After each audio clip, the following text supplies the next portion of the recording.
I'm just going to say a few words about the book, the dissertation that I wrote, Being Disillusioned in Religion, Marriage, and Career. Three very significant experiences. Now this is an existential phenomenological study which is different from a behavioral study in the sense that my approach is, instead of just studying external behavior, I studied the experience of people who felt they were disillusioned. Well, then we have to find out what being disillusioned means. What I did was try to find similar structures, that which is consistent in most of the experiences of being disillusioned. There were certain common elements, certain common understandings of that experience. Now that seems nebulous, but it flies in the face of the empirical evidence that people like to be able to measure or count and so forth. So it's a phenomenological study, and we go to the life world, the personal experiences of the individual. Where in behavioral psychology, they don't go to the experience that doesn't carry the validity that they're looking for. So I had persons describe experiences that they felt were disillusioning to them. Well,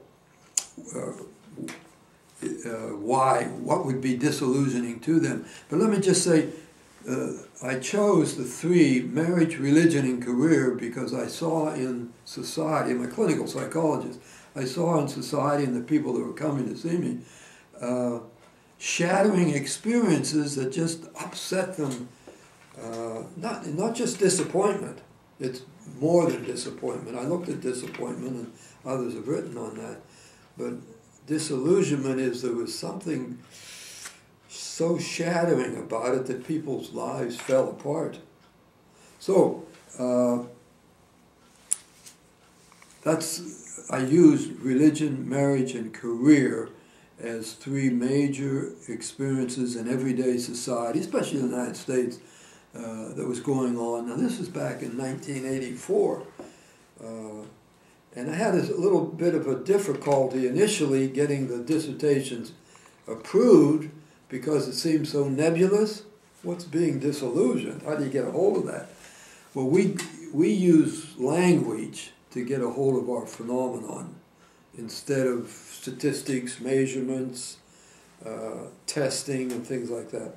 So through the language of a person, we can have them describe their experience, and then we can come up with a definition of being disillusioned. You notice the word, the phrase I use, being. So the very being of the person is affected. It's not just walking, talking, singing, seeing, but being is your basic structure of existence. I don't want to get into all that, but so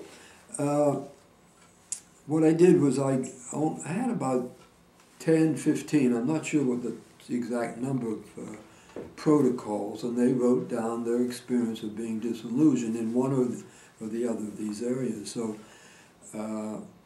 what I came up with that was consistent in whether you were disillusioned in religion, marriage, or career, there was a shattering, that's the first thing, shattering of a rigidly lived. You lived it, this belief system, without questioning it, and it was taken for granted. That was whenever you live something that's taken for granted, you're not questioning it. You take for granted your spouse loves you. You take it for granted your boss appreciates what you're doing, or at least you think he does. You hope he does, and then you get a pink slip and they fire you. Likewise with the God, religion thing, you presume, not everybody, but in certain categories, people think that religion and God will protect them from all the major problems of society, and I'm living a good life, therefore nothing bad will happen to me, and boom, they get cancer, somebody dies in the family.